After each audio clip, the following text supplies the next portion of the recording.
నా బండి ఎందుకు ఇలా తయారైంది? Hello friends, welcome back to my channel.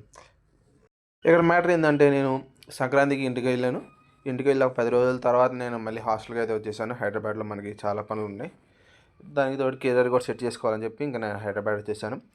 ఇంకా నేను లేని టైంలో నాకు ఒక పార్సల్ అయితే వచ్చింది భయ్య. అదొక మెడల్ అనమాట. నేను ఒక వాకింగ్ కాంపిటీషన్లో అయితే పార్టిసిపేట్ చేశాను. ఇంకా దాంట్లో నాకు మెడల్ అయితే వచ్చింది.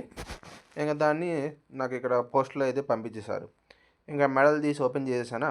దాని తర్వాత ఇంటి దగ్గర ఇచ్చుకున్న సామాన్లన్నీ సర్దుకోవాలని చెప్పి ఇంకా నిదానంగా ఒక్కొక్కటి స్టార్ట్ చేసిన. ఇంకా అన్నీ లాకర్లో పెట్టేసిన తర్వాత నాకు గుర్తొచ్చింది ఏంటంటే, నా దగ్గర ఒక స్కూటీ ఉంది. దాన్ని నేను స్టార్ట్ చేసి కూడా ఒక 10 డేస్ పైన అయితే అవుతుంది. ఇంకా కిందకు వచ్చి చూస్తున్నా, బండి మీద మొత్తం దుమ్ము ధూళి మొత్తం పెట్టేసింది. దానికి తోడు కొత్తగా పెయింట్ చుక్కలు కూడా బండివి. ఇంకా నేనేం చేసాను, మాత్రం లేట్ చేయకుండా వెంటనే గుడ్డ తీసుకొని పైన దుమ్ము అయితే తుడిచేసాను. మొత్తం క్లీన్ చేసిన తర్వాత నేను బైక్ కూడా స్టార్ట్ చేశాను. ఫస్ట్లో కాసేపు అయితే ఇబ్బంది పెట్టింది, ఒక పావు గంట సేపు. దాని తర్వాత నిదానంగా కిక్ కొట్టి బ్యాటరీ సెల్ఫ్ మొత్తం కొట్టేసిన తర్వాత అప్పుడు స్టార్ట్ అయింది.